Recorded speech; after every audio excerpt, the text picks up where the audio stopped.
Салем, Казахстан! Эфирде Казахинформ арнасы. Мы рады приветствовать вас на нашем долгожданном выпуске. Сегодня мы поговорим о самых важных и актуальных темах, касающихся нашей страны, ее будущего, а также о взаимоотношениях с соседями. Но сегодняшний выпуск будет необычным и пройдет в формате интервью. И гостем нашего канала стал известный всем блогер, оппозиционер и просто патриот нашей страны Ермек Нарымбаев. Дискуссии получились настолько жаркими и очень познавательными, что растянулись на добрых 1,5 часа. Поэтому для тех, кто не любит долгие рассуждения, мы оставили тайм-коды в описании с обозначением главных тем. Не забываем ставить лайки и обязательно делитесь этим видео с друзьями. Итак, мы начинаем. Присаживайтесь поудобнее, будет интересно. Ермек, приветствуем вас. Вот хотели бы побеседовать с вами на данные темы. Пока небольшая, но все же люди смотрят вас и через нас вот также будут проникаться, так сказать, да. Хотели бы узнать о вас немножко, потому что некоторые люди тоже только-только, возможно, подключаются к интернет-блогингу. И хотели немножечко разузнать о вас. И нам известно, что вы оппозиционер, блогер, да. Вкратце можете сказать вообще в данный момент род вашей деятельности, ну и в целом те, кто не знаком с вашей работой, скажем так. Ну, я простой северный парень с простым образованием. Аркалык, это бывшая Тургайская область, сейчас Кустанайская область, граничащая с Российской Федерацией. Мои корни, мои родители, и мама, и папа, они родились, жили в районах непосредственно на границе с Россией, а мои дедушка и прадедушка, они непосредственно российские казахи. Это Курганская область, а мои родители это Ленинский, Боровской, Федоровский районы. Вот видите, названия сами по себе русские. Значит, наследие колониализма, вот. Значит, эти районы, Федоровский, Боровской и Ленинский район, они непосредственно идут прямо вдоль границы. Они граничат там с Курганской областью, там Кустанайская область граничит с Оренбургской, с Челябинской, с Курганской и другими областями. Вот, я обычный парень, никогда не рождался там ни в больших городах, там, ни в столице, там, ни в Астане, там, ни в Алмате, там, и так далее. Вот. Больше занимался самообразованием, плюс у меня родители интеллигенты, оба они учителя, они были и коммунистами, и такими партийными активистами, парторгами, книгачей. И внутри семьи приветствовались дискуссии и обсуждали многие вопросы, начиная, конечно же, с декабрьского восстания 1986 года, которое перевернуло жизнь моей семьи. Они начали по-другому смотреть на всю эту ситуацию, вообще национальную политику и так далее. Отец мне признавался, что для казахов главная национальная идея тех советских лет это была рождаемость, сделать все возможное, чтобы казахов было больше, чем колонизаторов. Понятно. Ну, то есть ваш отец все-таки подразумевал, да, то есть именно вот вы выразились как колонизаторы, или же это все-таки было, что это старший брат, который нас опекает, защищает, кормит, или все же он... То есть демография, сделать нас не меньше, сделать нас больше, с целью сохранить себя как нация. Это было очень важно. Вот. А мама у меня более эмоциональный человек, она в северных городах, вы знаете, какое было соотношение между казахами и русскими, и казахам, как, например, Жулдызай форт в Усть-Каменогорске, ситуации, которые она видит постоянно в автобусах, тогда мы видели это постоянно везде, там в Аркалыке, в Кустанае, там в Павлодаре, там в Актюбинске, в Уральске, где-то еще в Усть-Каменогорске.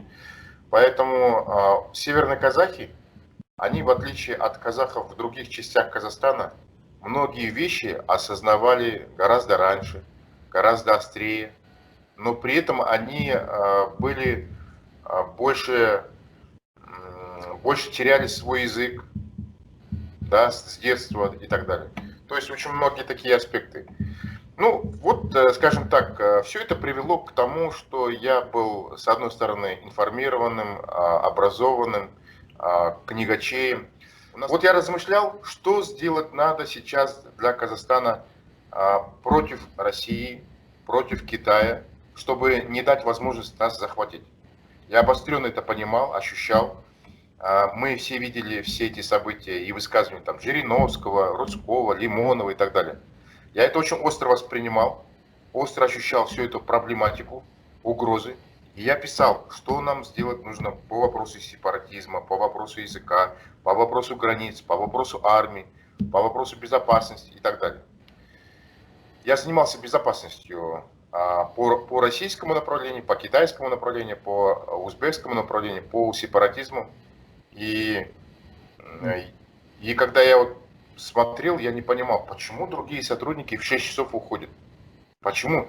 Относятся не как к своему святому делу, а просто формально. Вот они оттарабанили, и все, вперед, домой и так далее. И множество было людей, которым было пофигу на казахстанские интересы. Там. Я читал многие материалы их, там, секретные. И я просто поражался, что это было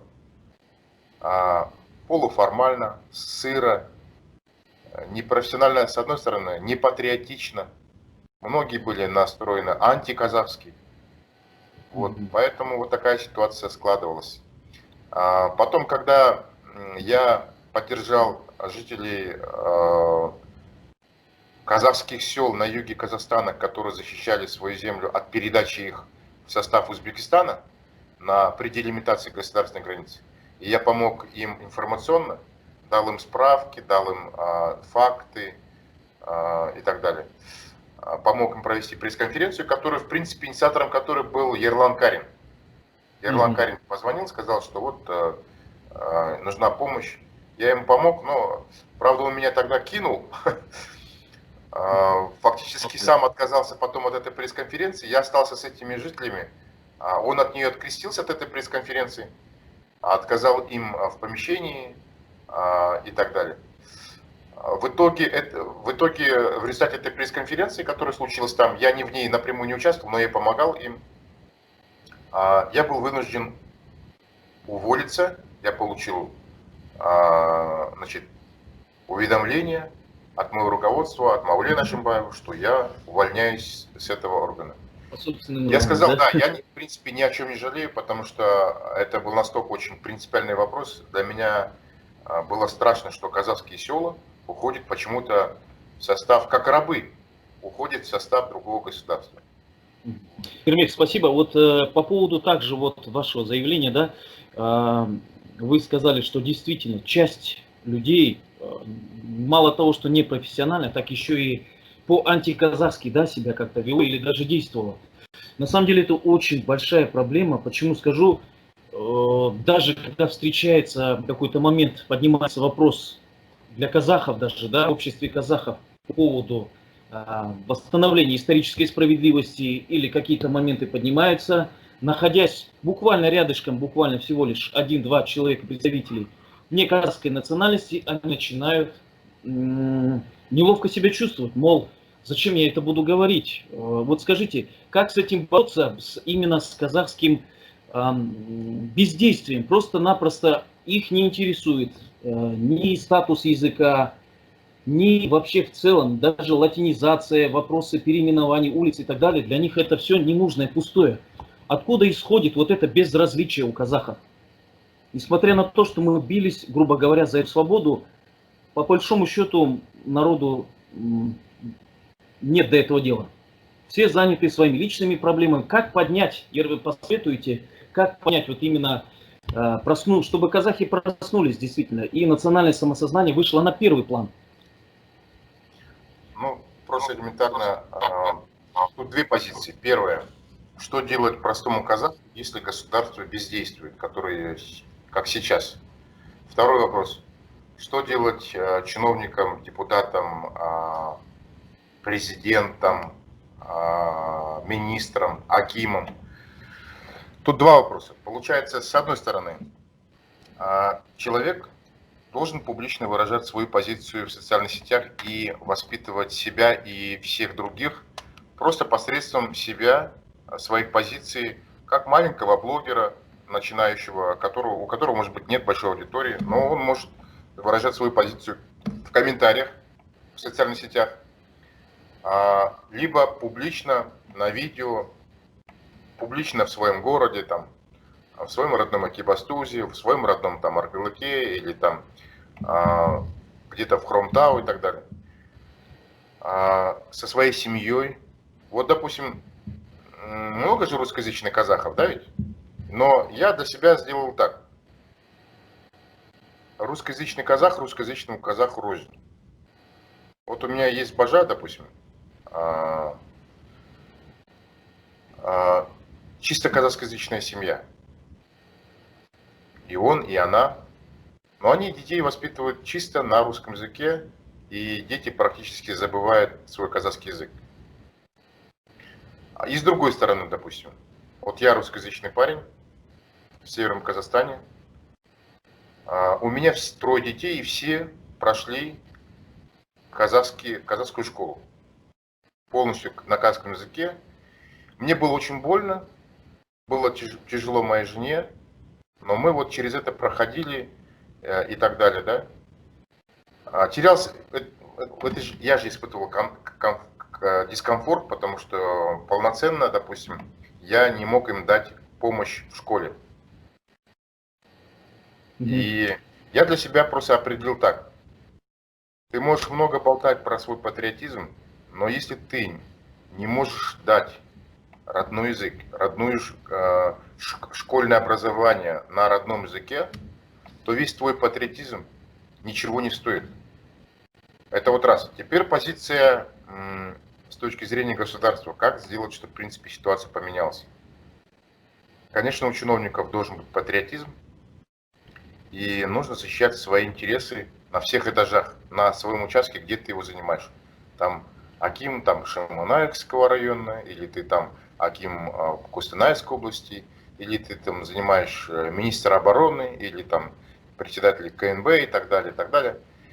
Если ты не предпринимаешь всех действий, которые могут... Вот ты же можешь уйти, допустим, со своей должности через год, да?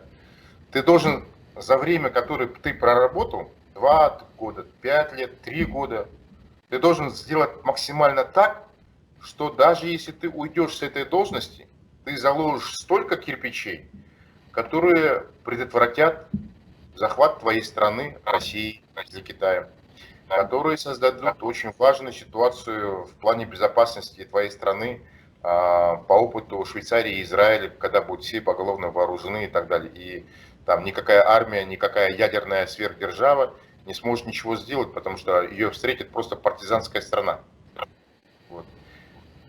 Много вещей можно сделать. Я очень сильно посвящал, как историк, международному опыту сопротивления различных стран мира, различных народов, особенно малых народов. Я искал страны, очень похожие на Казахстан.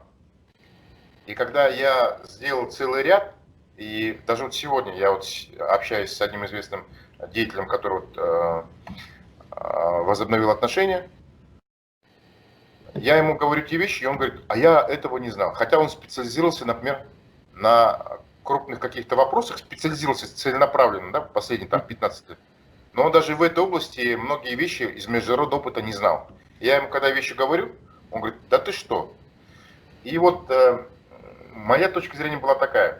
Вот Израиль, Швейцария, Сингапур, Алжир, Вьетнам, Финляндия, Афганистан и много других стран, когда я все это показываю, что они в ситуации, как и мы, не имея превосходства, превосходящих сил перед противником, могли оказывать ожесточенное сопротивление, наносящее врагу непоправимый урон, и могли в итоге защищать свою независимость страны. Это касается и языка, и обороны, и многих других вопросов. Так что, в принципе, я просто показываю, учу чиновников и рядовых патриотов, что вот там-то, вот так-то, вот такой-то ситуации на нашем месте они делали так-то, так-то. Нам, в принципе, если... Вот я как историк повторяю все время, все наши решения, рецепты, которые мы должны делать сегодня, они уже где-то, кем-то, когда-то использовались. И если ты внимательно изучаешь историю, то ты все рецепты уже находишь. Вот я сейчас недавно почти закончил, еще не до конца закончил, перечитывать воспоминания генерала де Голля, Шарля де Голля. Я читаю его воспоминания, то, что происходило за несколько лет до начала Второй мировой войны, до нападения Гитлера на Францию. Я смотрю, как его тоже называли истеричкой, паникером, трусом, кричалкой, ну неважно кем, которые просто тупые глупости вещи говорит о том, что вот Гитлер может там напасть, Гитлер может победить, у Гитлера преимущество и так далее. И вот он, как вопиющий в пустыне, многие вещи говорил и предлагал умные вещи, которые в итоге эксперты, потом историки признавали как действительно правильные. Я бы не хотел бы оказаться в роли Шарля де Голля. Я бы не хотел бы, чтобы мои рекомендации и крики воспринимались как истерика, как глупости, как несусветную сумасшествие и так далее. Я бы хотел, чтобы меня услышали и рядовые казахи, которые могут себя защищать и там вооружаться потихоньку, быть как охотники, покупать охотничьи винтовки, готовить своих детей как казахскоязычных патриотов и так далее. А с другой стороны, чиновников, министров, там, генералов, чтобы они тоже это принимали всерьез и начали потихоньку, шаг за шагом, даже несмотря на сопротивление там, президентов или генерального штаба, предпринимать такие шаги, которые приведут их хотя бы воинскую часть в высшую степень боеготовности, и в случае чрезвычайной ситуации они смогут оказать сопротивление. И это даст пример для остальных полков и бригад, очень хороший, положительный, позитивный опыт, как надо защищаться и сражаться. То есть, в принципе, сейчас в моих словах только слово, но хорошо, что благодаря этому слову в интернете у меня на сегодняшний день канал, у которого 329 тысяч подписчиков. 300 000. Так что в этом плане работа идет. Понятно. Вот вы упомянули Китай. Вот, Еремей Кисанович, здесь такой вопрос. Очень часто именно китайская угроза часто муссируется в сети далеко не просвещенными людьми, и очень часто это используется как некий элемент удержания возле себя именно русскоязычным населением или же русскоязычными пропагандистами, да, которые вот, мол, сейчас вы вот хотите, русский мир вам не нравится, вы хотите там, скажем так, развивать свою идеологию, но уйдем мы, придет Китай.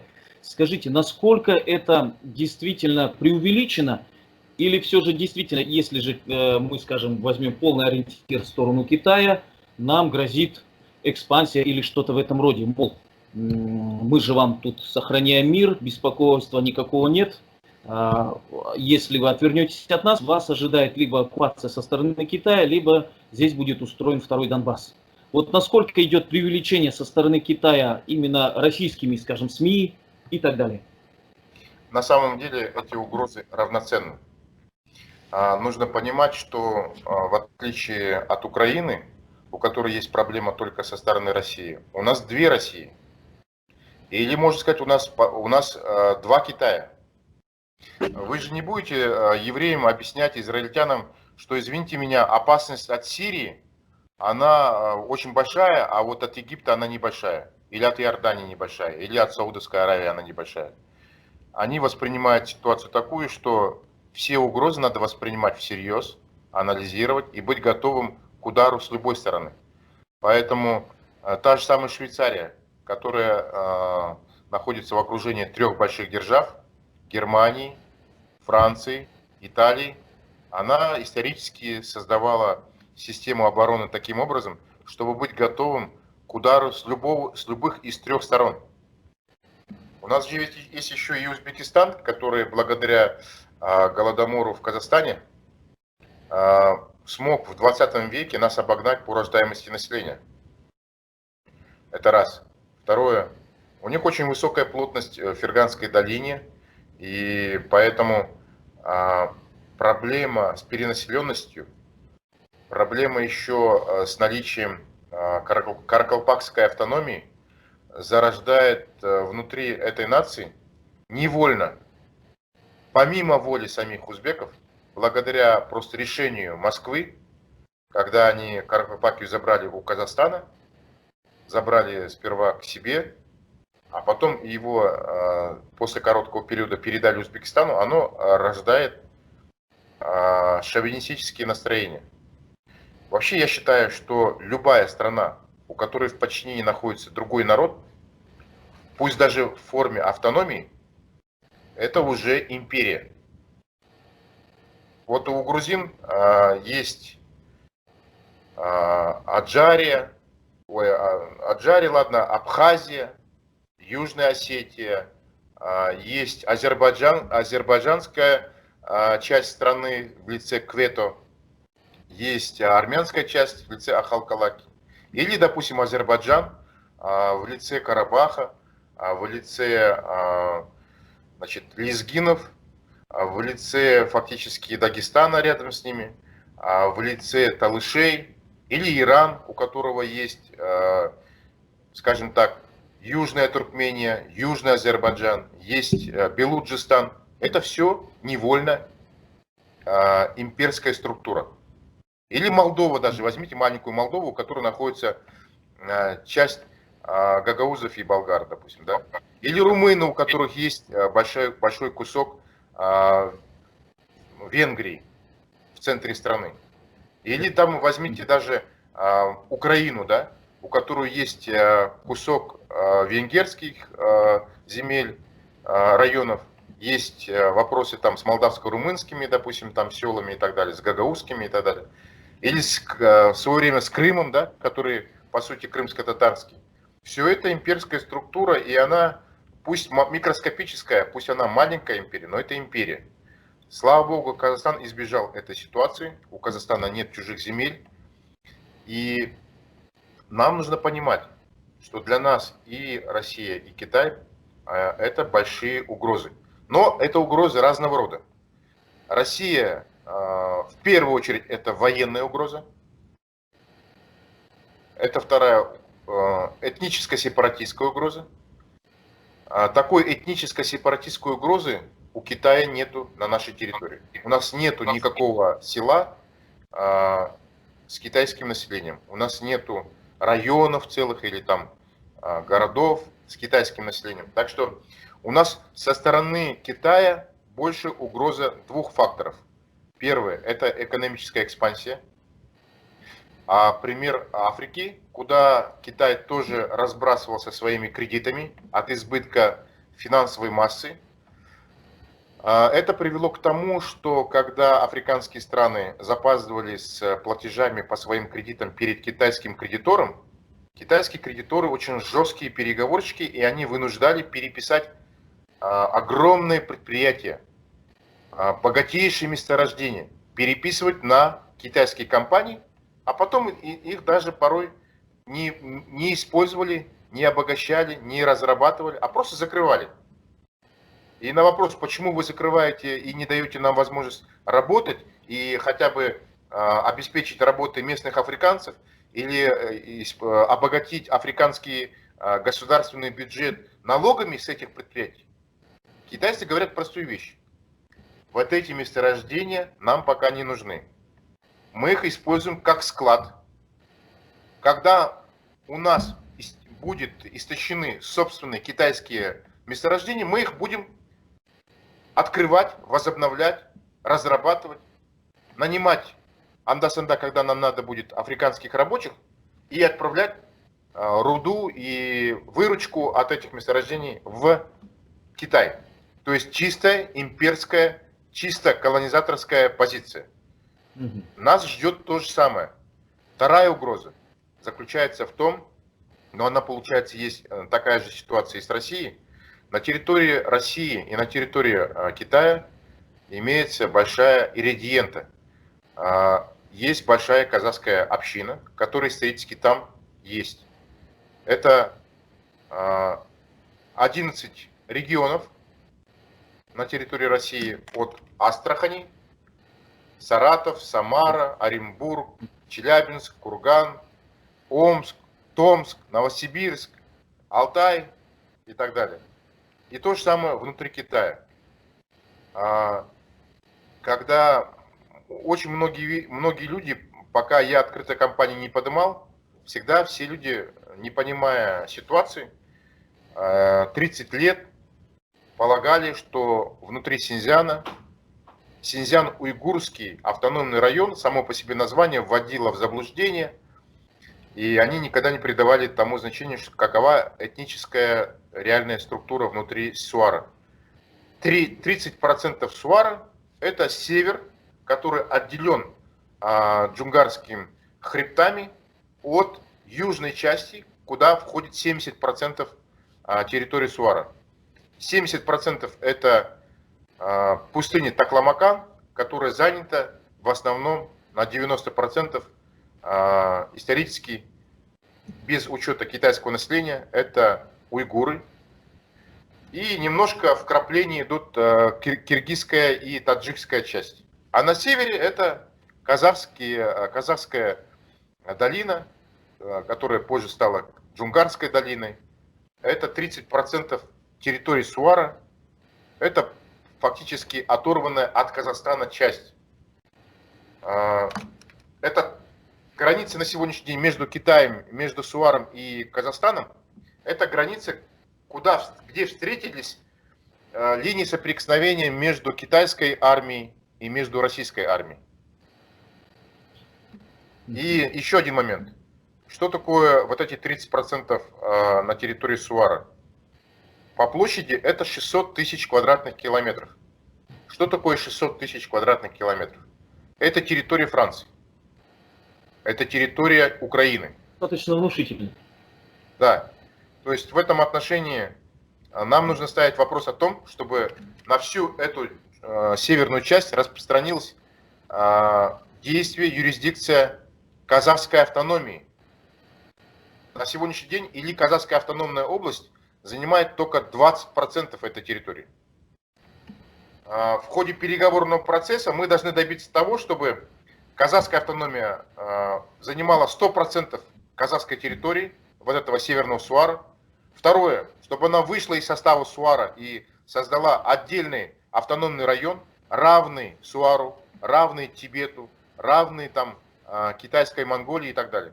И шаг за шагом расширялась его автономия, чтобы не было туда больших новых волн переселения китайцев.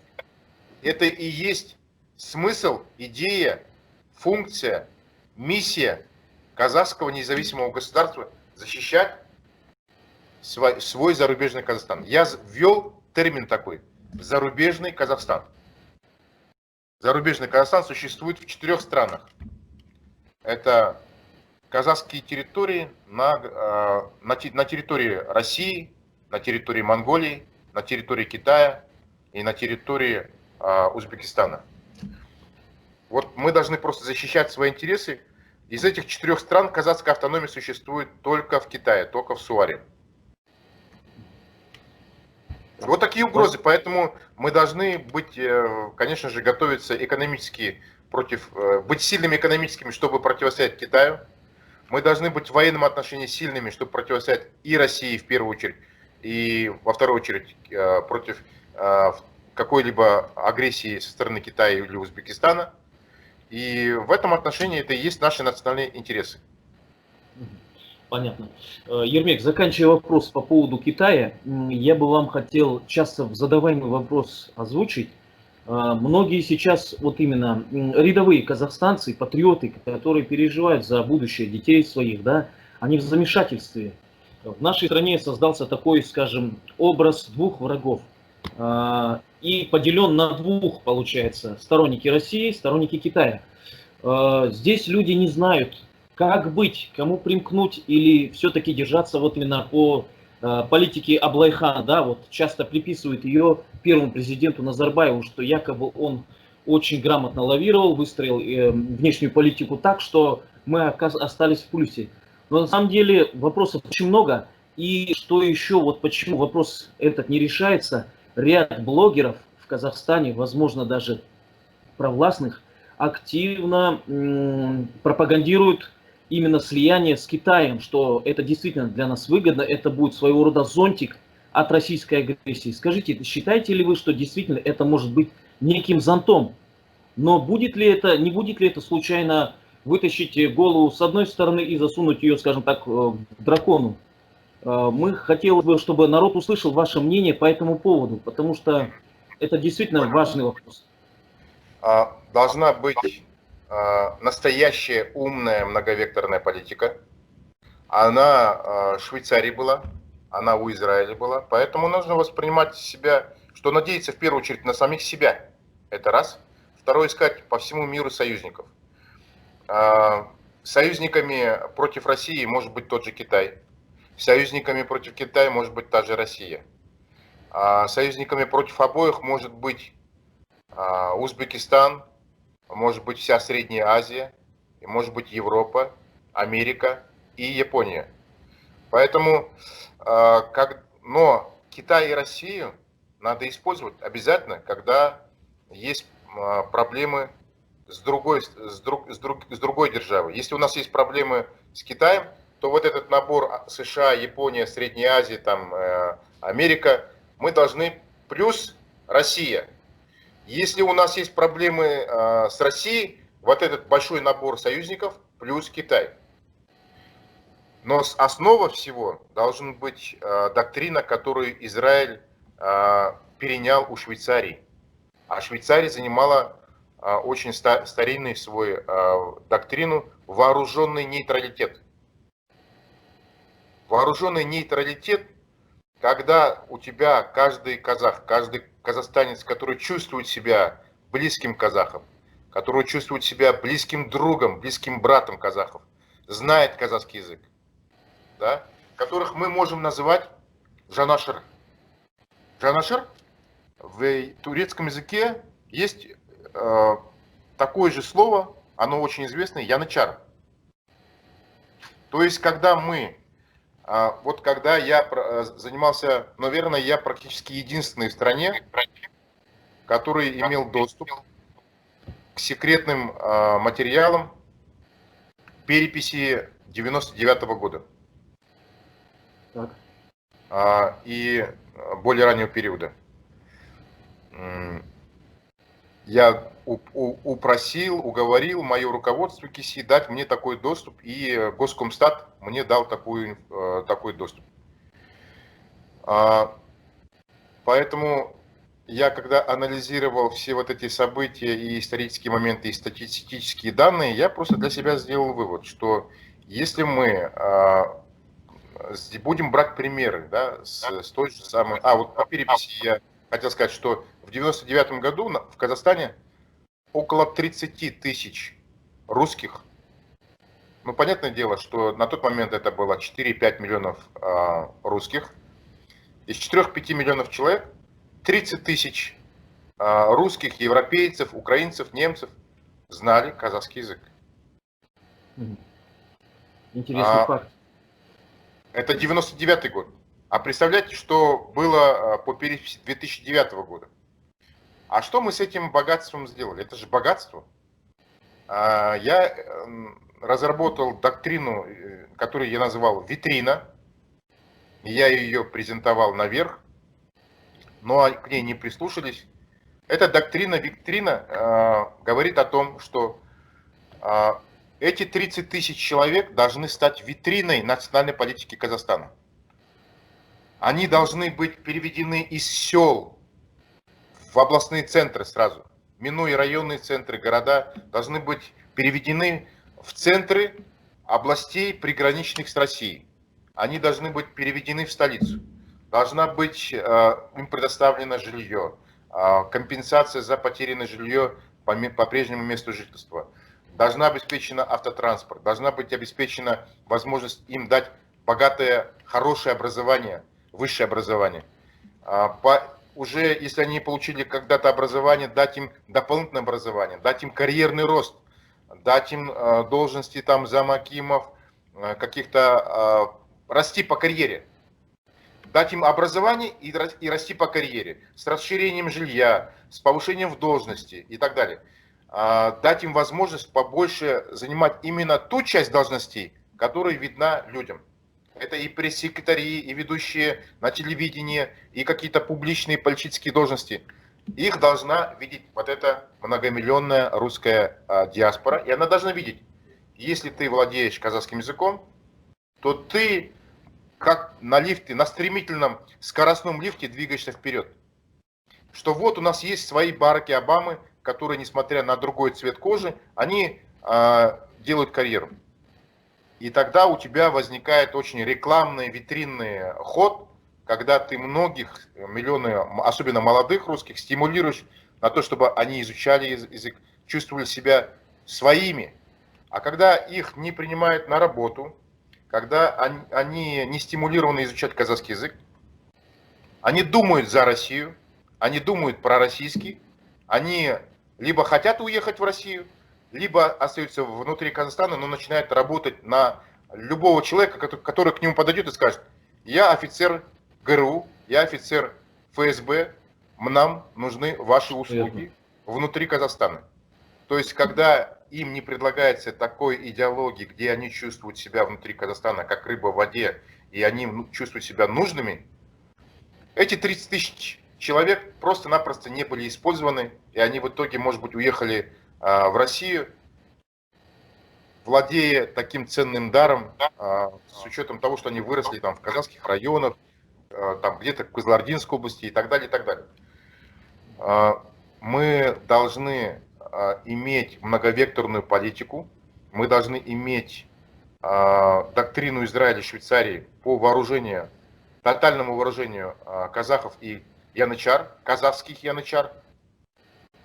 И если у нас будет такая политика, шаг за шагом, для начала я бы сказал бы так: Назарбаев, может быть, боится там оппозиции, но вооружи хотя бы для начала 3500 депутатов Нуратана. Дай им просто автомат Калашникова на домашнее хранение и обеспечить, чтобы они каждый год выходили на военные учения, на военные сборы. Все, для Назарбаева это безопасный вариант. Тут нет никаких оппозиционеров, все люди проверенные и так далее. Второй ход, там, посмотрели, никто не стреляет, или стреляет, шалбан, оружие отобрал, все, у человека отобрали серьезную взрослую мужскую игрушку, с которой он там игрался, дом автомат и так далее, ложил его в сейф, гордился, что государство ему доверило. Через год женщинам, военнослужащим дают автомат на домашнее хранение. Нормально, нормально. 1% идиотов есть, по шалбану щелк-щелк, все, они уже наказаны.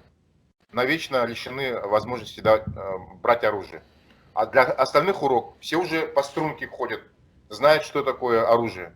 Через год дать всем офицерам запаса, офицерам действующим автомат на хранение и так далее, шаг за шагом. И мы, в принципе, придем легко и просто от этапа к этапу, от эксперимента к расширенному эксперименту, варианту к Израилю, Швейцарии, где у нас мы вообще не будем волноваться. По большому счету, мы же понимаем, что регулярно армия выдержит бой с Россией или с Китаем, ну, максимум неделя. А партизанскую армию, тотально вооруженную, они не смогут победить еще лет 10.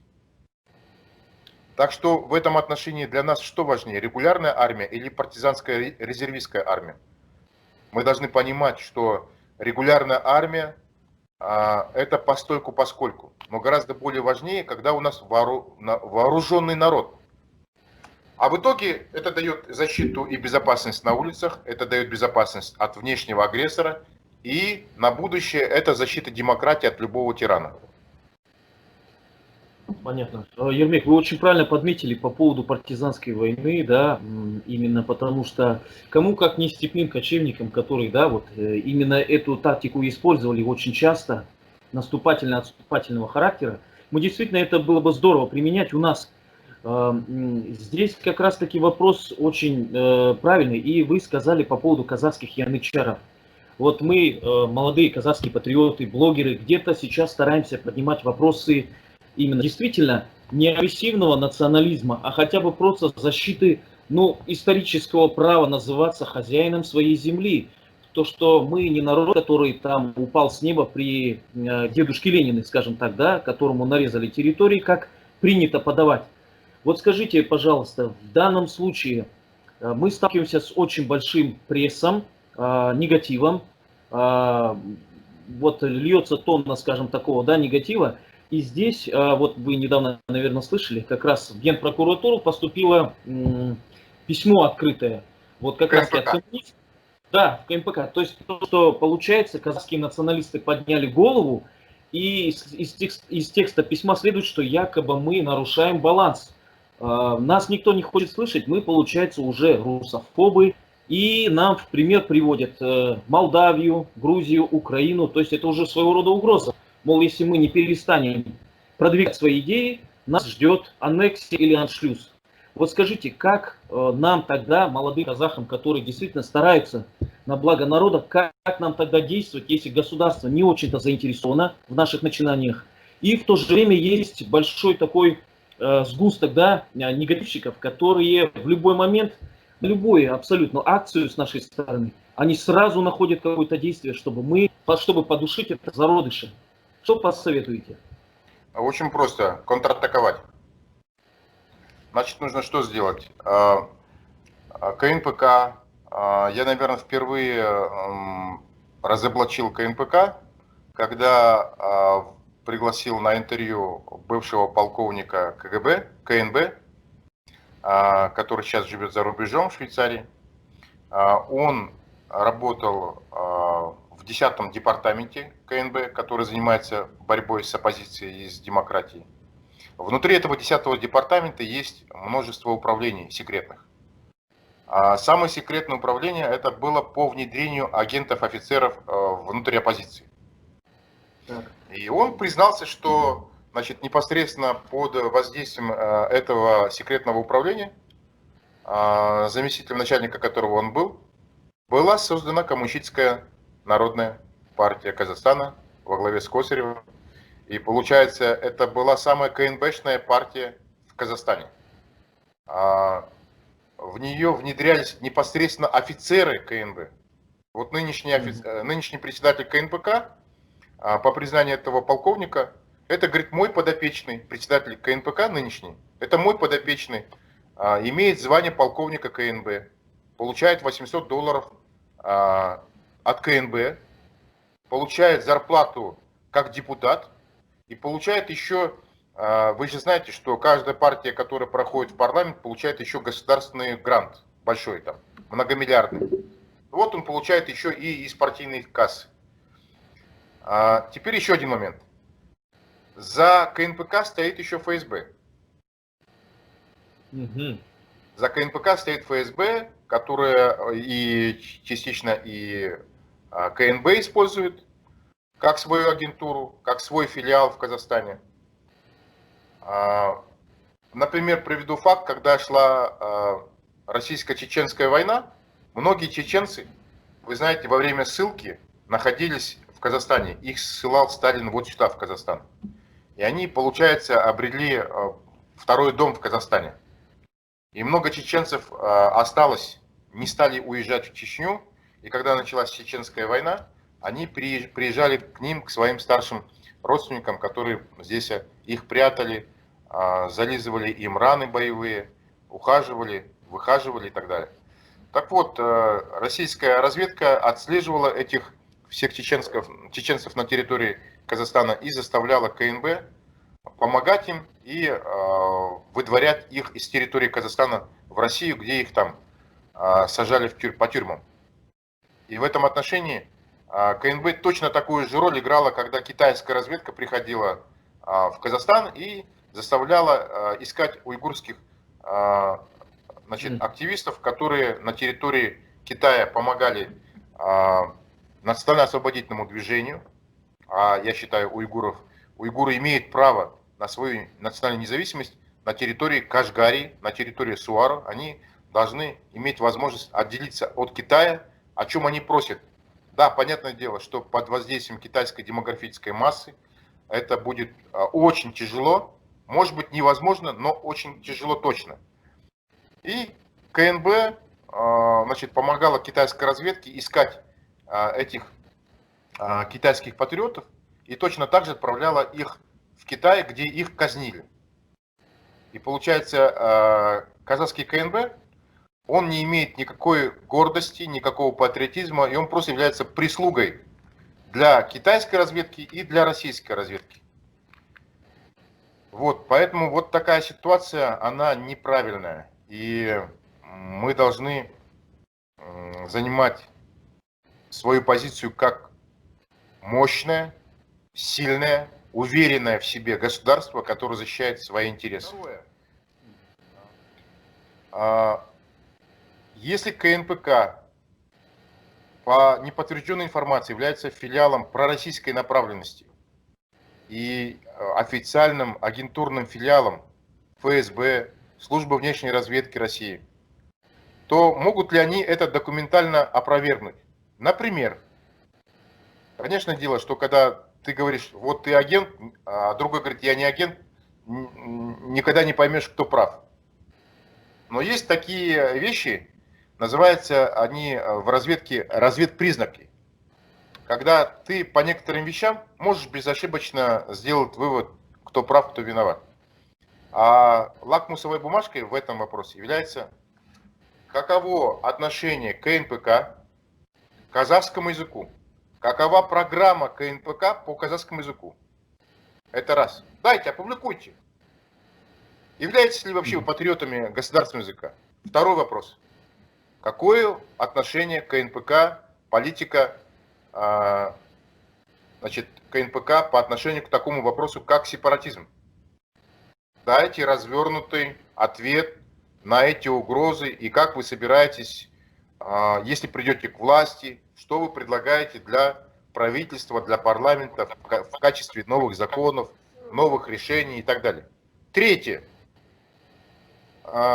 Агрессия России по поводу Крыма, Донбасса. Вообще внешняя агрессивная политика России. Какое у вас отношение? И вот тут они начнут обламываться и признаваться, и сами себя разоблачать. Мы не считаем проблему казахского языка первостепенной. Мы предлагаем вот такие-то косметические изменения. По сепаратизму мы считаем, что это нет проблем. Мы считаем, что Россия это наш первый брат, он на нас никогда не нападет.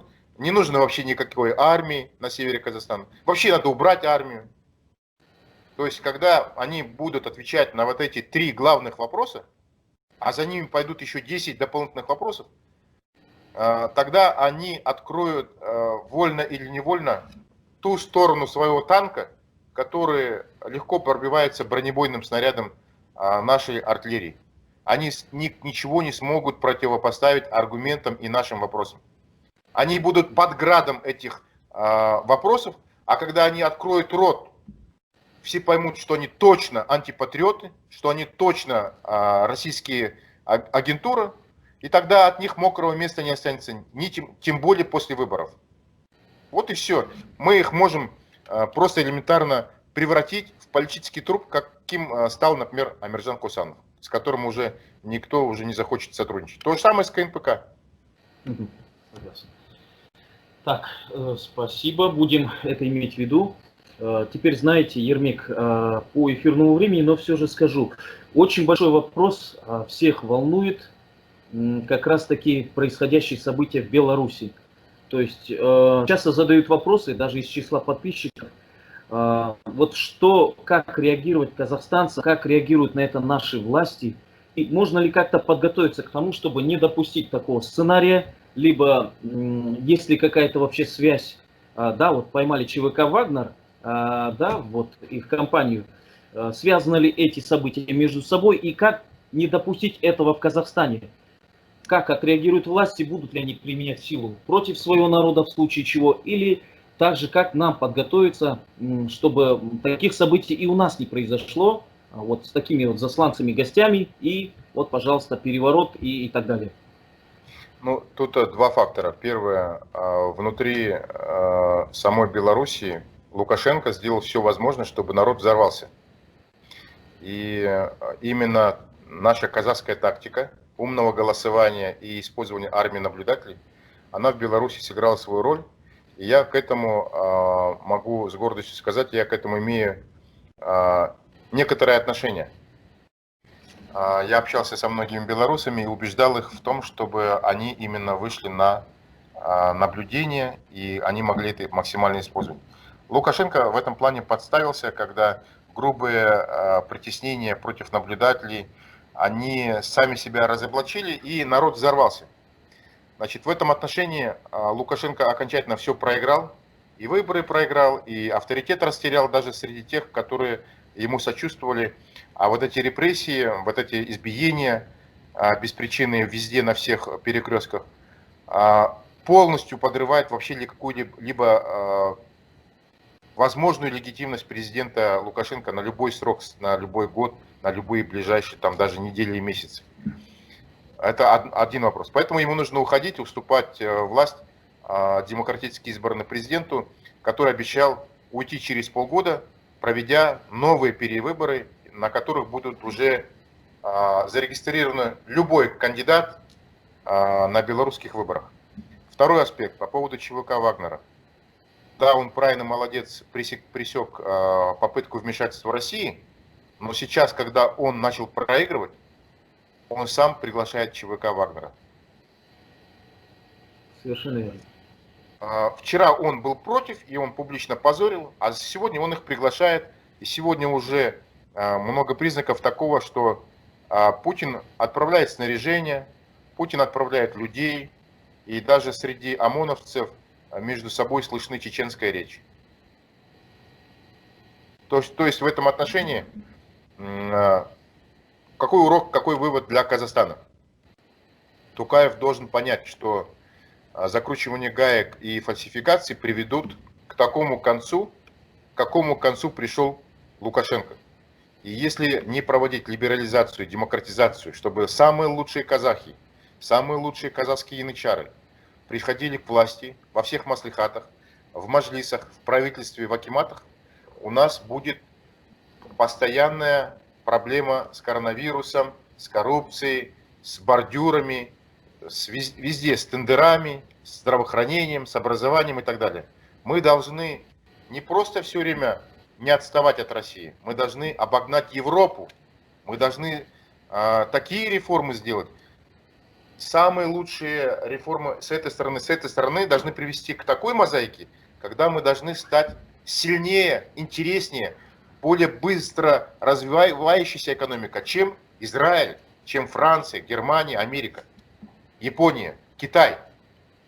Мы должны стать большим Сингапуром, большим Тайванем, большой Южной Кореей, у которой есть еще, кроме умных реформ, еще и богатые месторождения, которых нету у Японии, у Южной Кореи, у Тайваня, у Сингапура. Их у них нету. Второй момент очень важный. Нам нужно укреплять все сферы безопасности, включая даже внешнюю разведку на российском и на китайском направлении. У нас внутри России, внутри Китая должна быть богатая разведывательная, разветвленная сеть резидентур, которые должны понимать и отслеживать очень глубоко ситуацию с передвижением войск Китая и России на наших направлениях. У нас, повторю, на границе с Казахстаном находится 4 российские армии, а у нас нет ни одной армии. У нас есть 41-я армия, которая с направления Новосибирска может войти на стыке Семипалатинской и бывшей Семипалатинской и Восточной Казахстанской области на направлении Астана. Другой охват может выйти через Самаро-Оренбургскую направление со стороны 2-й гвардейской танковой армии через стык между Кустанайской и Актюбинской областями в направлении тоже на Астану, охват с обеих сторон. И есть у нас со стороны нефтеносных областей Казахстана еще 2 армии, 58-я и 8-я гвардейская, тоже танковая армия. Нам нужны армии, их надо нам создавать. У нас есть, слава богу, почти 30 мотострелковых бригад, и в этом плане Назарбаев, хотя обнимался с Ельциным, с Путиным, в тихомолку создавал все-таки шаг за шагом 29 сухопутных бригад. Напомню, бригады это на базе, в свое время создавались на базе дивизий. У нас в советское время было 7 дивизий. Потом их превратили в 7 бригад. Но вот теперь, смотрите, 7 бригад, а сейчас, к 2020 году, у нас их 29. То есть Назарбаев время все-таки не терял. Второй момент. Перенос столицы в Астану очень сильно увеличил долю казахов в Целинограде, в Павлодаре, в Усть-Каменогорске, Семипалатинске, в Кустанае, в Петропавловске, Кокшетау, в Уральске, в Актюбинске. Поэтому вся эта ситуация коренным образом изменила всю ситуацию за 30 лет. И в этом отношении Путин потерял 20 лет. Назарбаев его усыпил. Назарбаев его обманул, переиграл, перехитрил. Так что, кроме минусов больших у Назарбаева в плане обороноспособности, который проявляется в том, что у нас в северных регионах во многих местах нету войск. В Кустанае, в Кокшетау, в Петропавловске, в Павлодаре, в Уральске. Да? В других городах есть, то они слабые, допустим, там.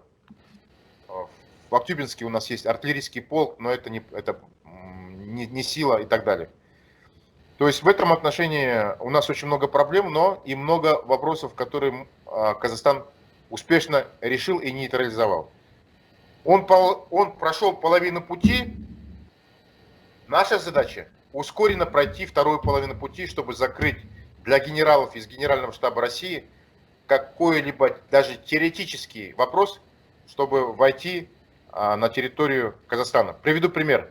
В Венгрии в 1956 году, в Чехословакии в 1968 году Советский Союз успешно проводил наступательные операции в спину своих союзников. Они были союзниками по Варшавскому договору, это были соцстраны. А в Польшу он не смог сделать в 1980 году, потому что во главе страны стоял генерал, который понимал, что такое армия, Войцех Ярузельский.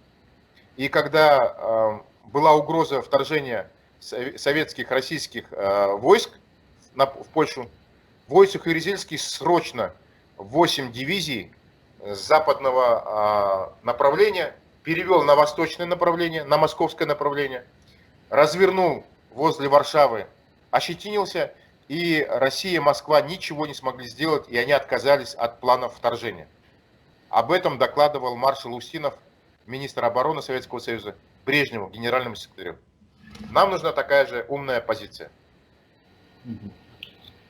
Понятно. Скажите, пожалуйста, тогда все вами предложенные реформы и нововведения, возможно ли при действующей власти, да, вот все-таки мы видим итоги их правления даже в какой-то степени и по вирусной ситуации в Казахстане, ну и в целом, вы знаете прекрасно отношение народа, оно довольно-таки сильно разнится. Возможно ли данные изменения при действующей власти все-таки, как вы видите, все 3 братских государства, скажем, Россия, Казахстан и Беларусь, по-прежнему руководятся бывшими коммунистами. То есть это, скажем так, старый взгляд на новые страны, на новые государства, молодые. Может ли это произойти и как это будет трудно вообще? Да нет, я бы не сказал, что они. Да, это бывшие коммунисты. Это бывшие коммунисты, поэтому у них идеологии коммунистической никакой нету, они просто этим пользовались конъюнктурно, когда они были молодыми. Да, я коммунист, а когда пришло время, они от нее легко отказались, как змея снимает свою шкуру. Теперь по вопросу, возможно ли это сделать при нынешнем режиме. Да, возможно. Даже исходя из просто чувства самосохранения. Зачем им, если российские войска войдут, у них будет новый геморрой, они будут освобождать территорию, иметь проблемы, критику, власти, народ их проклянет и так далее. Зачем им? Им хочется быть хозяевами в Петропавловске, Павлодаре, в Кустанае. Просто самим хозяевам. Не делиться ни с кем властью, там, с Путиным и так далее. Поэтому, исходя из этого, они могут там разместить по одному батальону сегодня. Через 3 месяца эти батальоны развернуть в полки. Еще через 3 месяца развернуть эти полки в бригады. Шаг за шагом, в 3 этапа, потихоньку. даже создать женский батальон, создать условно призыв женщин в армию, как это сделано в Израиле, в Норвегии, в Курдистане, в КНДР или там в Малайзии.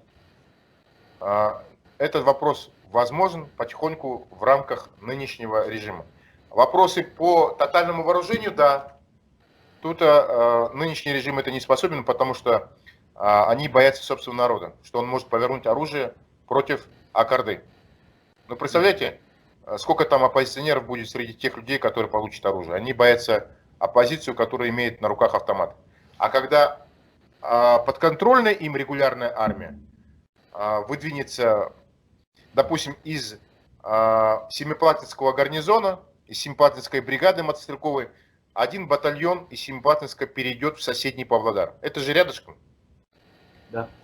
Из Караганды, там две бригады, две военные бригады. Из этих двух военных бригад сформируют два батальона, и один перейдет в Петропавловск, другой, например, в Кокшетау. В Астане две бригады. Из этих двух бригад один батальон маленький перейдет в Кустанай, и один в Актюбинск. Из Атырауской бригады морской пехоты перейдет один батальон в Уральск. То есть, в принципе, такие вещи можно сделать за одну ночь. При желании возможно. Да, вечером отдал приказ, утром уже батальон оказался там в Кустанае или в Кокшетау. То есть это не проблема. Можно их даже обмануть, Путина, назвать эти батальоны, которые оказываются в Северном Казахстане, учебный батальон.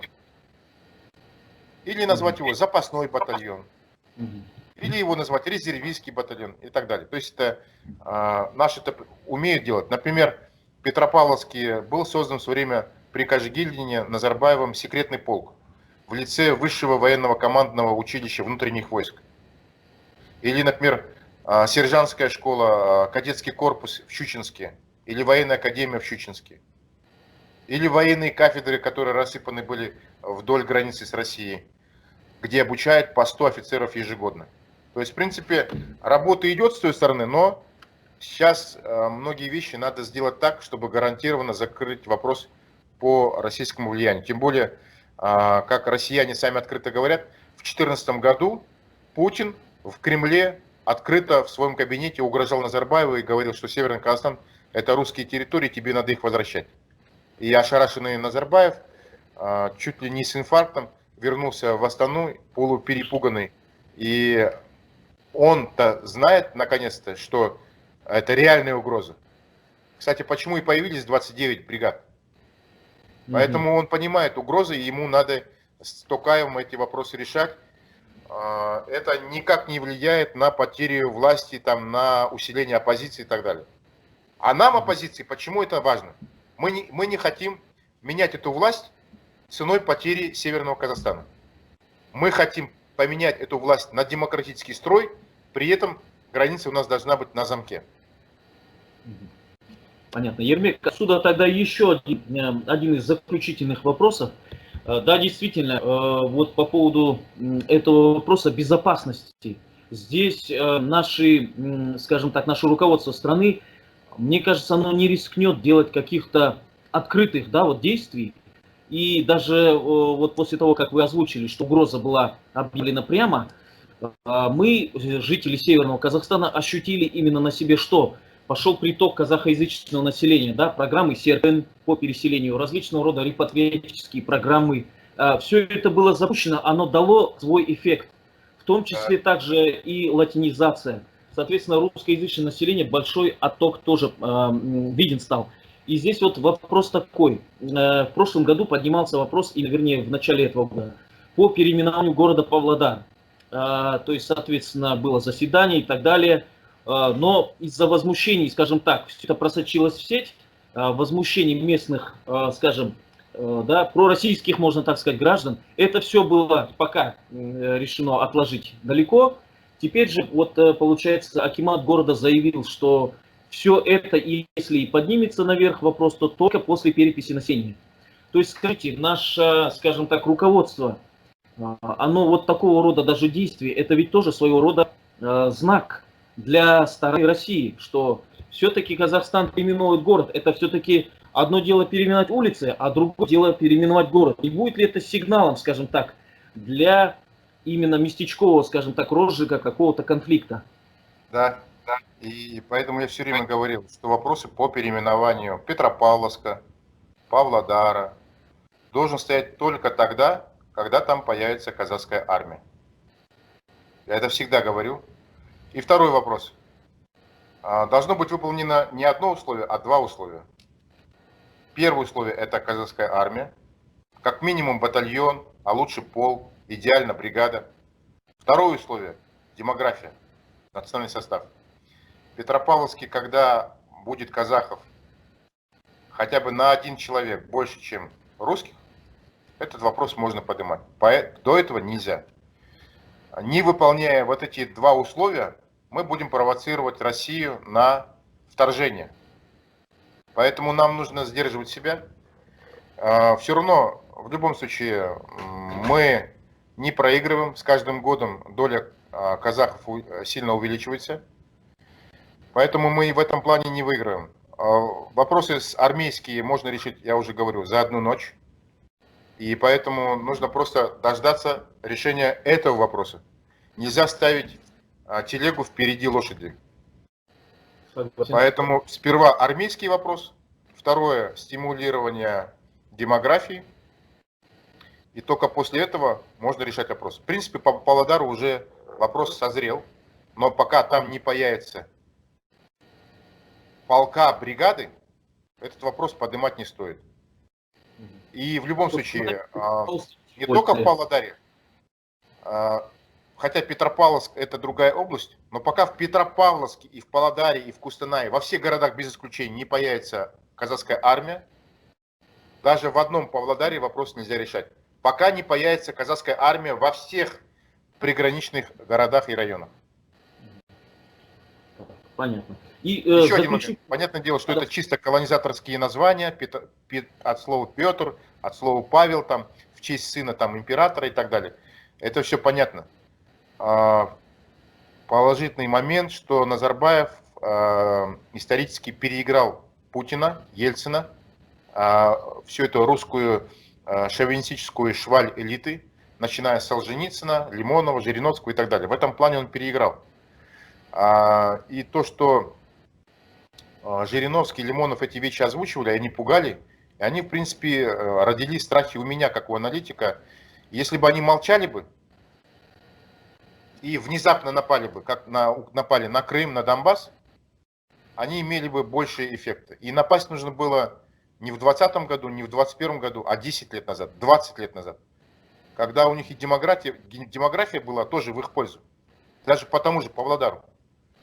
Так что мы, скажем так, мимо российского Путина поезд с последними шансами уже полностью весь состав прошел, осталось предпоследние и последние вагоны.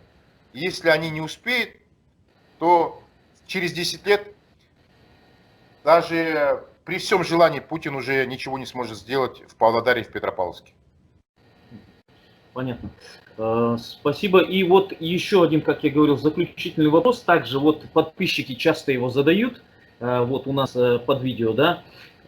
Стоит ли казахстанцам видеть благо или надеяться на то, что в ближайшее время все-таки, да, в России тоже, скажем так, сепаратистские настроения у разных народов растут. Все-таки не зря же Путин внес и поправки в Конституцию, да, и он очень так вот прямо трепетно к этому отнесся, что Советский Союз дал возможность на самоопределение, но мы должны категорически это запретить. Вот отсюда вопрос. Вот хабаровские все эти протесты дали понять, что действительно там тоже народ просыпается по-своему.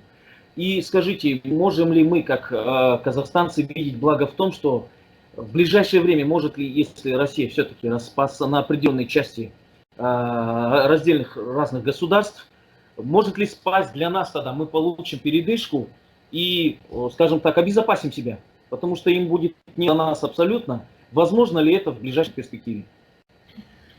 Сепаратизм есть двух видов. Национально-этнический и экономический.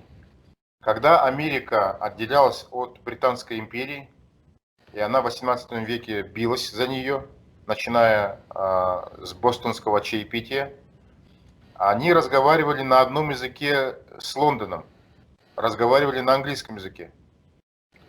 В этом отношении у них не было никаких различий.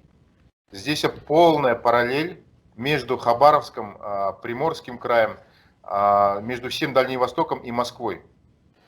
Они оскорблены всеми вот этими экономическими, налоговой политикой против них, точно так же, как Америка была оскорблена налоговой экономической политики Лондона против Америки.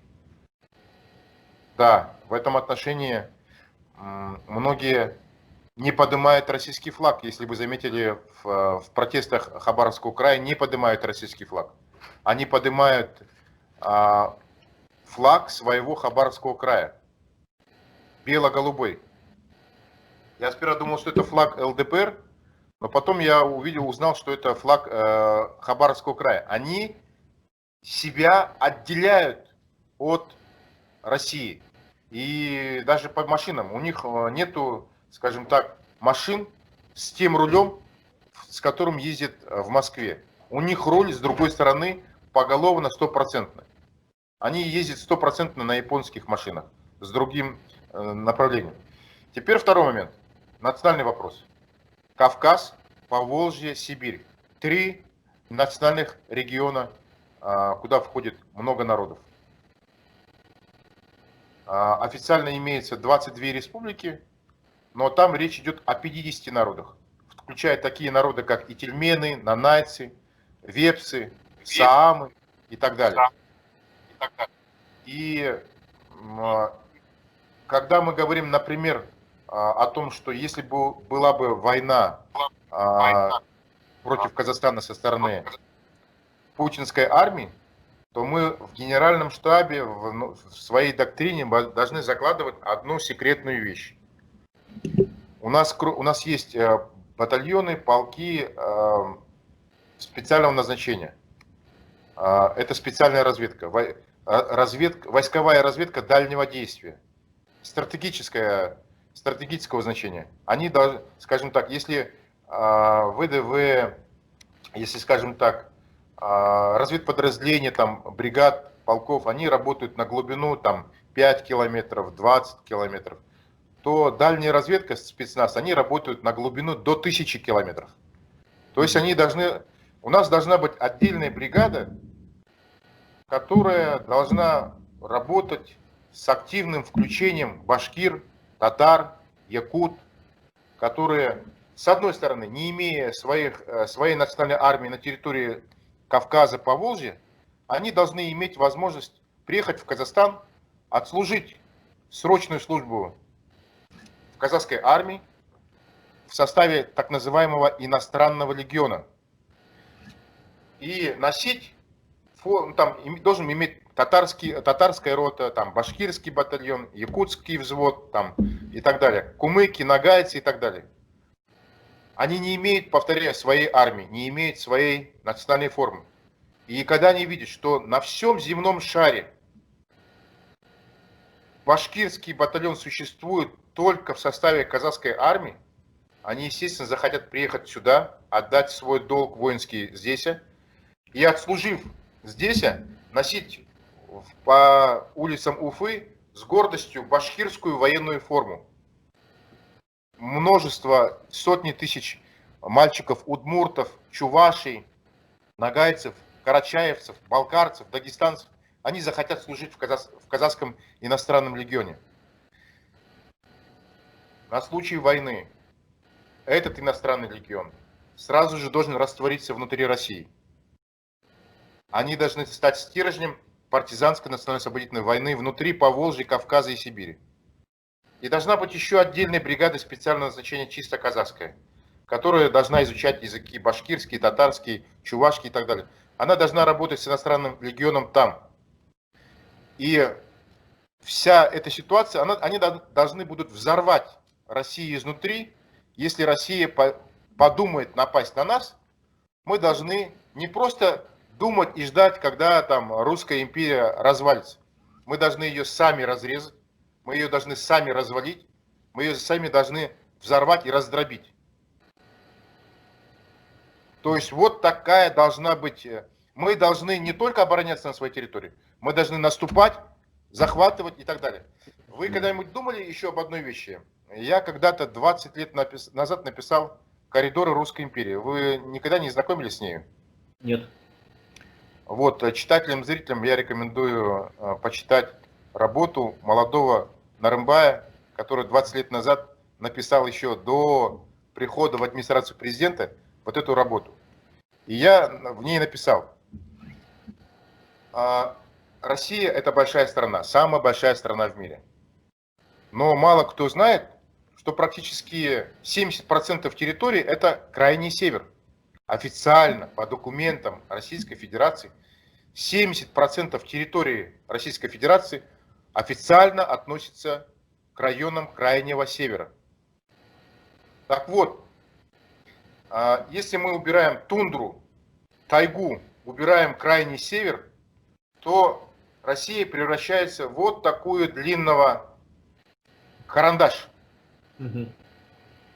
Если вы берете карандаш и смотрите на него и думаете, вот с какой стороны этот карандаш можно легче поломать? Наверное, только вот так. Совершенно верно, да. Вот здесь нападает Гитлер, и он думает, что вот он с этой стороны нападет и сломает. Не получается. Наполеон с этой стороны нападает и ломается. Японцы с этой стороны нападают и тоже не могут ничего сделать. Единственное место, откуда можно вообще надломить, со стороны крайнего севера тундры невозможно. Единственное место, откуда вообще возможно, это только Казахстан. И теперь дальше смотрим.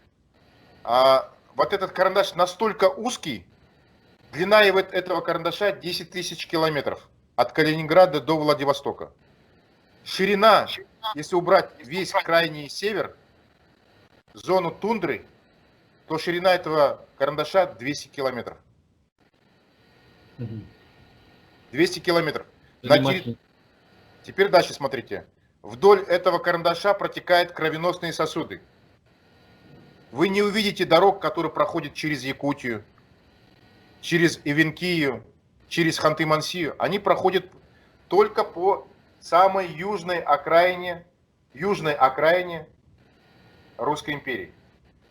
И получается, это 2-3 крупные магистрали железнодорожные, они проходят только по этой части. Вот Россия, она вот такая, но все кровеносные сосуды проходят только вдоль этой линии.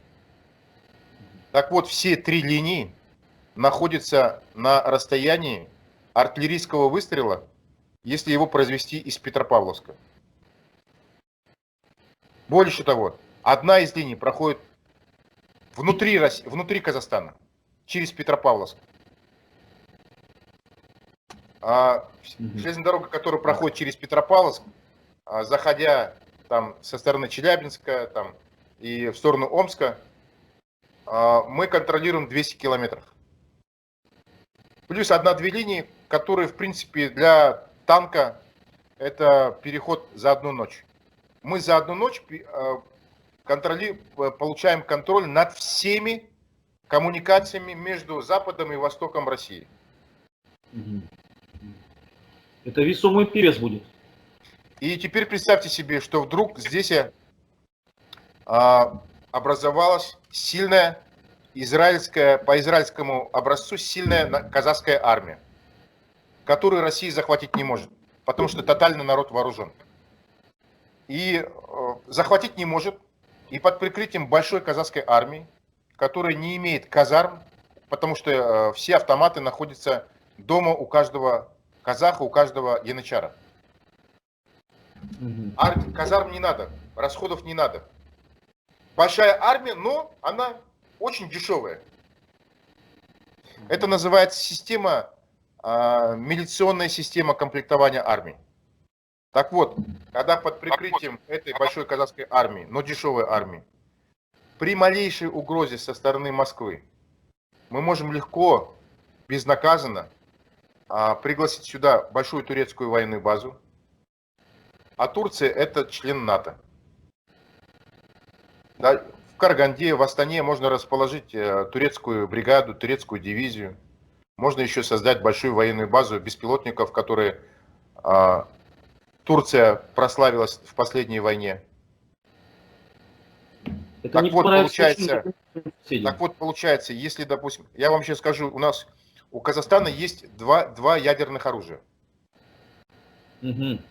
Было официальное ядерное оружие в лице 38-й ракетной дивизии РВСН, 56-й ракетной дивизии РВСН, которая, когда ушла, я на территории этого военного городка отдыхал как заключенный в колонии общего режима. И располагалась еще в Казахстане еще 3-я ядерная дивизия, 79-я тяжело-бомбардировочная авиадивизия в Чагане. Чаганский аэродром, это между Семипалатинском и Курчатовым. Так вот, когда 3 дивизии забрали, у нас в Казахстане еще остались 2 ядерные армии. Одна ядерная армия в лице партизанского, вот этого резервистского системы, по примеру Израиля и Швейцарии. Мы его можем легко сейчас развернуть.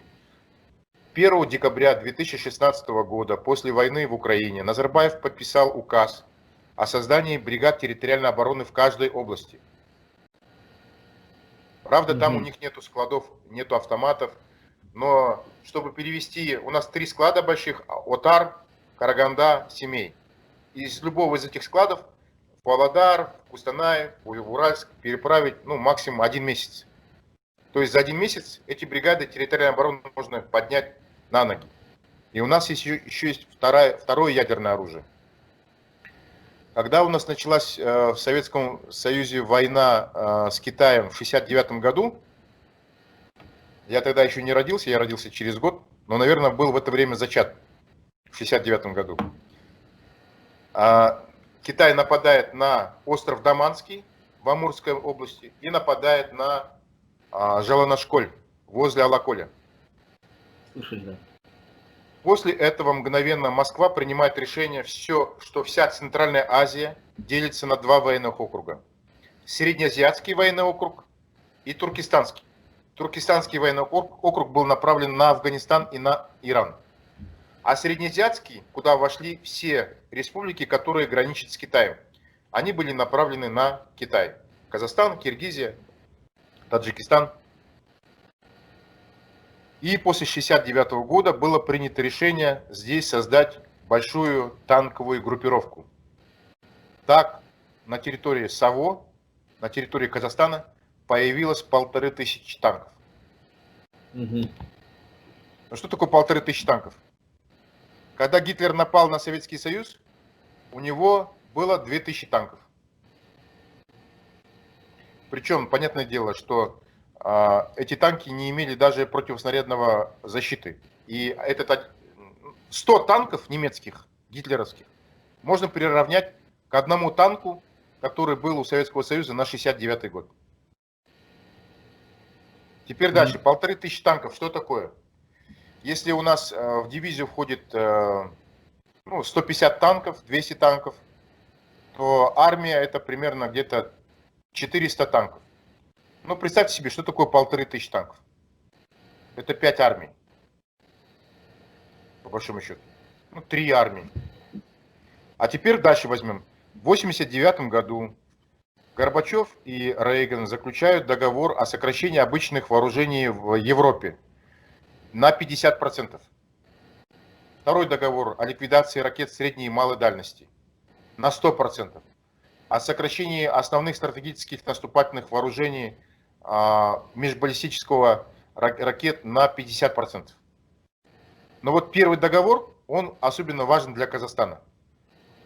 Потому что Советский Союз очень сильно не хотел на 50% резать, уничтожать бронетранспортеры, артиллерию, танки. И он по этому договору, Советский Союз для себя сделал примечание. Европа – это до Урала, до Уральских гор. То, что западнее Урала, надо сократить. Но ничего не сказано про то, что можно сделать восточнее Урала. Поэтому 6000 танков были спрятаны в Казахстане. были выведены из Германии. 6 тысяч плюс 1500 танков равняется 7,5 тысяч танков. 7,5 тысяч танков – это такая вещь, которая может что угодно защитить. Это современные танки. Ну, для сравнения, у Китая, на весь Китай 9 тысяч танков. Или у всей России на сегодняшний день 11 тысяч танков. То есть мы, по сути, там третья, четвертая военная держава по танкам. И что делает Израиль, когда защищает свою территорию? Он много советских танков захватил, и есть так называемые голландские высоты на границе с Сирией. Он просто 200 танков закопал, создал окопы, вырыл окопы большие для танков, покрыл их бетоном снизу, сбоку и сверху колпаком. Замаскировал это, траву посадил, не видно. Торчит дуло, но оно торчит прямо над землей. И если надо, танк может выехать назад и атаковать, как большая танковая бригада, дивизия. Но сирийская армия ничего не может сделать, она не может пройти поле, которое покрыто 200 танков. Маленькие 200 крепостей, у которых своя броня, плюс еще бетонный колпак. На своей груди, на своих гусеницах, почему, допустим, не могут у танков создать вот такую броню? Потому что они должны еще двигаться. Гусеница такой вес просто не выдержит. Поэтому они не могут выдержать вес вот такого бетона. А если они вкопаны, ты можешь бетон создавать еще 5 метров. И это будет нормально. У нас, если танки хотя бы поставить, есть такое понятие у военных, укрепленный район. А у нас на территории, на границе с Китаем, был укрепленный район после Жалана школе. Закапывали войска крепости в 4 этажа. Самый глубокий этаж — это вот казармы, командный пункт, санчасти, склады и боевое отделение.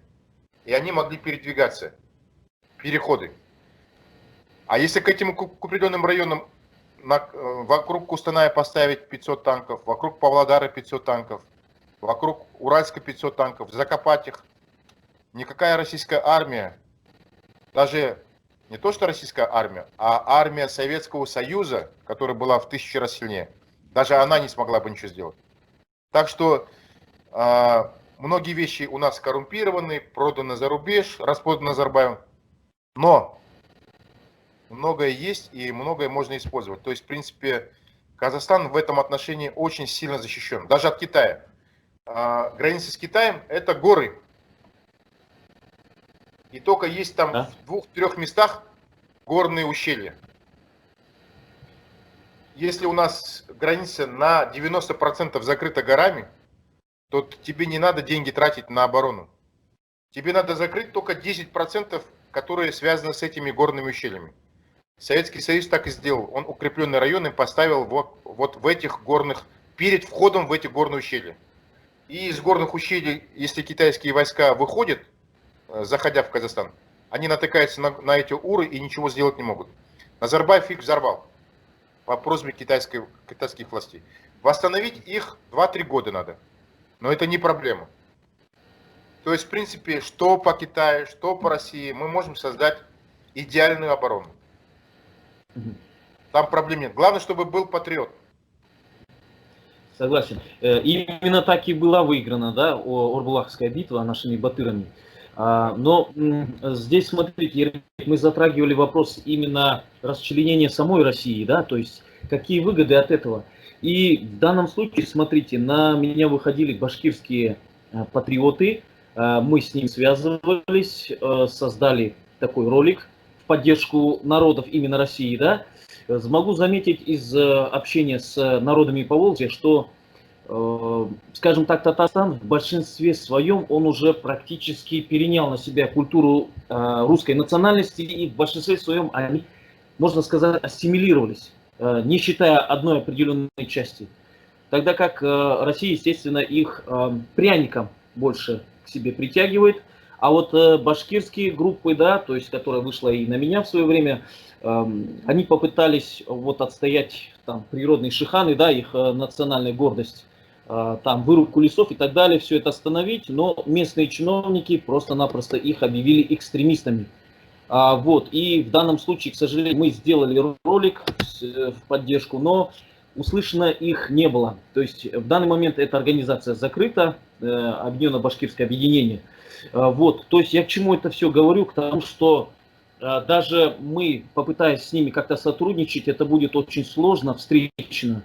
Во-первых, потому что ассимиляция и притеснения идут действительно масштабные. И плюс пропаганда России тоже, вот она очень сильно влияет. Есть ли у нас какой-то выход к операции с этими народами в обход, скажем так, именно кремлевских, вот, то есть, чтобы было это незаметно? Потому что наши агенты, как я понял, особо не работают в этом Ну, направлении. смотри, первое, мы должны понимать, что все наши действия основаны на защите казахских национальных интересов. Мгм. И любой агрессивный шаг со стороны России на любом уровне мы должны воспринимать серьезно и предпринимать ответные защитные действия. Поэтому, когда мы видим, что Россия может остановить в том числе внутренние проблемы, связанные с Поволжьем, Кавказом, Сибирью, то значит мы должны эти проблемы расширять для Москвы, для Кремля, если они не успокоятся в отношении Северного Казахстана. Второй вопрос. Когда-то мы были в составе Советского Союза, и мы были сами в тюрьме народов. А моральный долг говорит о том, что если мы вышли из тюрьмы народов, а там в этой тюрьме народов остались еще другие наши братья, то мы должны им носить тюремные передачки. Нанимать адвокатов, ходить, писать им малявы, помогать морально. Поэтому часть ресурсов казахского бюджета, казахской экономики, казахского народа должны быть направлены на поддержку морального духа всех народов, которые находятся в тюрьме. Что уйгуры в Китае, что татары, башкиры, якуты, карачаевцы, нагайцы в России. Поэтому мы должны им помогать в плане поддержки их школ, которые Путин закрывает. Мы должны поддерживать автономии, которые Путин уже 6 автономий закрыл. То есть мы должны поддерживать все коренные народы внутри Китайской и Российской империи в надежде, что через 10, через 50 лет ситуация изменится, и они при нашей поддержке не сдадутся. Ведь смотрите, помнишь, в 91 году, когда мы вышли из Советского Союза, у меня, например, было такое предчувствие, что если бы мы еще 10-30 лет были бы в составе Советского Союза, мы исчезли бы как нация, мы стали бы просто узкоглазыми русскими. Поэтому такая же угроза сейчас есть над татарами, башкирами, якутами, над бурятами, над хакасами. Поэтому, если при нашей помощи из последних сил они смогут сохранить свою национальную идентичность, то через 50 лет, когда-нибудь они, обретя свою национальную государственную независимость, создав свои армии, свое государство, свой МИД, свою внешнюю политику и так далее, независимо от России, они на тысячелетия сохранят верность, преданность, любовь, уважение к своему казахскому брату, который в какой-то степени заслуженно будут называть своим старшим братом, который не бросил их в беде. Который не сказал: вот я стал независимой страной, я создал свой независимый Казахстан, мне чихать на Якутию, на Татарстан, у меня своих проблем хватает. А у Махатма Ганди есть хорошие слова. Миссия моего народа должна заключаться не в национальном эгоизме, заниматься только своими проблемами. Миссия моего народа заключается в том, чтобы я мог освободить другие народы. У Домбровского, польского патриота, была такая фраза, короткая: «За нашу и вашу свободу».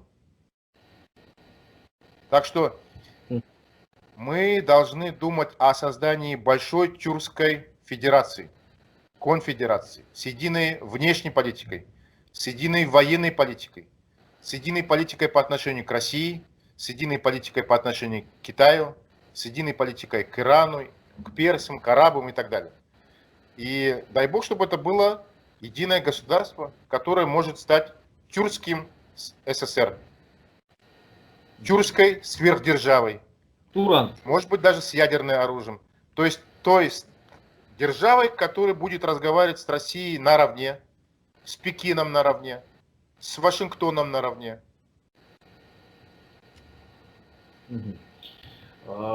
это да, действительно, идеи Турана, единого Турана, Ермек очень часто поднимались, но как вы знаете, что в свое время владычества, вот именно тюрков, и персы, и Китай, и даже часть Кавказа с Россией, они были, скажем так, под властью тюрков очень долгое время. И любые попытки возводить Туран, да, тем более в нынешнем положении, в том числе крупными державами Россия, Китай и в том числе Иран, будут встречены крайне негативно, и они постараются в зародыше все это погасить. И любые наши попытки связаться даже с народами Поволжья, я думаю, что все-таки Россия будет восприниматься как провокация, попытка подрыва, там, возможно, территориальной какой-то целостности, да, или там русофобия, как они называют. Ведь даже когда был создан Тюркский совет, Россия сказала, что мы обязаны состоять хотя бы как наблюдатели в нем. Но не потому, что в России много тюрков живет, а потому что это для них потенциально опасный блок. И здесь очень много преград. Ну вот, я думаю, что, в принципе, мы все темы осветили для первого эфира. Есть возможности провести второй, 10-й, 30-й эфир. Тем еще много. Для зрителей, наверное, сегодня достаточно информации. Как ты считаешь? Достаточно, да. Рахмет тебе за внимание. Рахмет, вот также хотелось бы поблагодарить вас за первый большой эфир, за такой интересный диалог. Ермек Хусейнұлы, осы сұхбат үшін сізге көп рахмет. Барша қазақтың патриоттары сізді үнемі қарап отырады. Енді біздің сұхбатымыз арқылы енді біле отырады.